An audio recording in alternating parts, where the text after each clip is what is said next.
Hello everyone, I hope all are feeling well. जो भी जहाँ होंगे बढ़िया होंगे। और इस वीडियो में हम लोग क्लास 10th की पोएट्री सेक्शन की chapter number the tale of custard the dragon का यानी चैप्टर 10 का हम लोग हिंदी सारांश को देखेंगे। आखिर इसका हिंदी सारांश क्या कहता है, तो आइए देखते हैं। सबसे पहले अगर बात करें पहले श्लोक में, तो कवि कहता है कि एक छोटी लड़की बेलिंडा एक छोटे से सफ़ेद घर में रहती है। लड़की के घर पर कई पालतू जानवर है। उसके पास एक छोटा बिल्ली का बच्चा है जो रंग में काला है, एक छोटा चूहा जो कि भूरे रंग का है और एक प्राणी जो वास्तव में एक अजगर था। इसके अलावा घर में थोड़ा लाल बैगन था। दूसरे श्लोक में कवि उन पालतू जानवरों का नाम बताता है जो वेलिंडा के घर में थे। उनका कहना है कि वेलिंडा ने छोटे काले बिल्ली के बच्चे को इंक और छोटे ग्रे माउस को ब्लिंक नाम दिया है। छोटा कुत्ता तेज था और सरसों के समान पीला था, इसलिए उसने उसका नाम सरसों रखा था। इसने ड्रैगन कस्टर्ड का नाम दिया, जो इस बात का प्रतीक है कि वह एक कायर जानवर था और घर के अन्य प्राणियों के रूप में पर्याप्त बहादुर नहीं था। तीसरे श्लोक में कवि एक ड्रैगन की विशेषताओं का वर्णन करता है। उनका कहना है कि अजगर के बड़े बड़े नुकीले दांत हैं। वह डरावना दिखता है क्योंकि उसकी त्वचा को सबसे ऊपर बताया गया और उसका निचला हिस्सा नीचे की ओर फैला हुआ है। उसका मुंह एक चिमनी की तरह दिखता है जो उसकी शक्ति को दर्शाता है। उसकी नाक की तुलना चिमनी से की जाती है जिसके माध्यम से उसके मुंह की आग से धुआं निकलता है। ड्रैगन के पैर की उंगलियां इतनी नुकीली होती है कि वह तेज चाकू की तरह कुछ भी काट सकता है। चौथे श्लोक में कवि ने कविता के सभी पात्रों की व्याख्या की और उनके बहादुर स्वभाव का वर्णन किया है। उनका कहना है कि वेलिंडा भालुओं के समूह की तरह बहादुर थी। इंक और विलिंक इतने बहादुर थे कि वे डर सकते थे और यहाँ तक कि शेर की तरह किसी का पीछा भी कर सकते थे। सरसों के कुत्ते की बहादुरी की तुलना बाघ के गुस्से से की गई थी।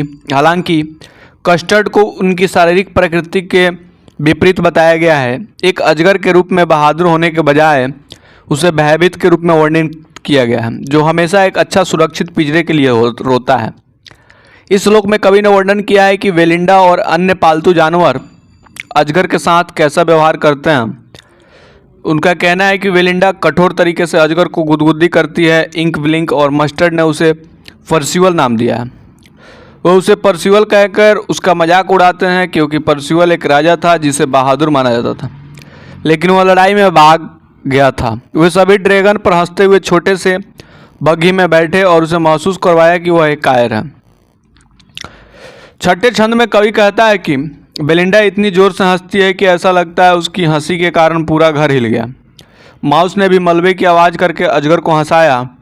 इंक और सरसों ड्रैगन की उम्र पूछते थे और उसका मजाक उड़ाते थे। जब वह एक अच्छा सुरक्षित पिंजरे में रोता था, उसे ऐसा चलता था कि अजगर एक छोटे बच्चे की तरह व्यवहार करता था और दूसरे जीव उसे चिढ़ाते थे। इस श्लोक में कवि कहता है कि जब वे सभी अजगर का मजाक बनाने में व्यस्त थे तो अचानक सभी को एक अप्रिय आवाज़ सुनाई दी। ऐसा लगता है जैसे घर में कोई घुस गया था। उन्होंने देखा कि एक डाकू घर में की खिड़की पर चढ़ रहा था। इस पल में कुत्ते ने उस पर भौंक दिया और बिल्ली ने उसे देखा। विल्डिंग रोया के रूप में उसे डर गया था। इस श्लोक में कवि ने समुद्री डाकू की उपस्थिति का वर्णन किया है। वह कहता है कि समुद्री डाकू के दोनों हाथों में बंदूकें हैं। वह अपने दांतों के बीच एक तेज धारदार ब्लेड भी ले जा रहा था। उनकी काली दाढ़ी थी और उनका एक पैर घायल हो गया था, इसलिए वह एक बहुत ही खतरनाक व्यक्ति प्रतीत होता है जिसका इरादा घर को नुकसान पहुंचाना था। 9वें श्लोक में कवि ने समुद्री डाकू को देखने के बाद पालतू जानवरों और वेलिंडा की प्रतिक्रिया को समझाया। बेलिंडा डर से बेहाल हो गया और मदद के लिए चिल्लाई। जिन पालतू जानवरों के बारे में वह सोचती है कि वे बहादुर हैं, वे उसकी मदद नहीं कर सकते। कुत्ते सरसों थोड़ी देर के लिए रोया और फिर भाग गया और बिल्ली का बच्चा स्याही खुद को छिपाने के लिए घर के नीचे चला गया। माउस ब्लिंक अपने माउस के छेद में चला गया और खुद को बचाने के लिए चालाकी से गायब हो गया। 10वें श्लोक में कवि ने ड्रैगन की बहादुरी का वर्णन किया है।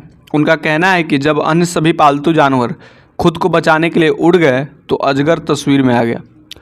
वह समुद्री डाकू पर कूद गया और एक इंजन की तरह अपने नाक के माध्यम से एक बड़ा शोर किया। यहाँ ड्रैगन द्वारा उत्पन्न शोर का प्रतीक है कि वह गुस्से में था। उन्होंने अपनी पूंछ को एक बड़ी ताकत के साथ आगे बढ़ाया जिसने जेल की दीवारों को तोड़ते हुए लोहे की रॉड की तरह चटकने की आवाज़ पैदा की। वह एक डाकू पक्षी की तरह एक तरह से दूसरी समुद्री डाकू की ओर बढ़ गया जो कि कीड़े पर हमला करता था। इस श्लोक में ड्रैगन के प्रति समुद्री डाकुओं की प्रतिक्रिया के बारे में बताया गया है। कवि का कहना है कि अजगर की प्रतिक्रिया से समुद्री डाकू चौंक गया और उसे एक अच्छा रूप दिया। समुद्री डाकू ने जब अपनी जेब में अपने साथ रखी हुई शराब पी ली, फिर उसे अजगर पर 2 गोलियां चलाई, लेकिन उन गोलियों ने उसे नहीं मारा। तब अजगर को हटा दिया गया, उसे कोई निशान छोड़े बिना जल्दी से खा लिया। इस श्लोक में कवि कहता है कि जब अजगर ने समुद्री डाकू को खाया तो हर कोई चकित था, सभी लोग खुशियों से भर गए। बेलिंडा ने उसे गले लगाया और सरसों ने उन्हें बचाने के लिए अजगर के प्रति अपनी कृतज्ञता व्यक्त करने के लिए अपनी जीभ से उसे छुआ। समुद्री लुटेरों की मौत से कोई भी दुखी नहीं था। इंक और ब्लिंक खुश थे और अपनी खुशी व्यक्त करने के लिए ड्रैगन के चारों एक गोलाकार गति में जाने लगे। इस श्लोक में कवि ने उल्लेख किया है कि समुद्री डाकू घटना के बाद यह स्पष्ट हो गया कि कौन बहादुर था, लेकिन सभी ने इस बारे में अपना बहाना दिए कि वे समुद्री डाकुओं को मारने में सक्षम क्यों नहीं थे।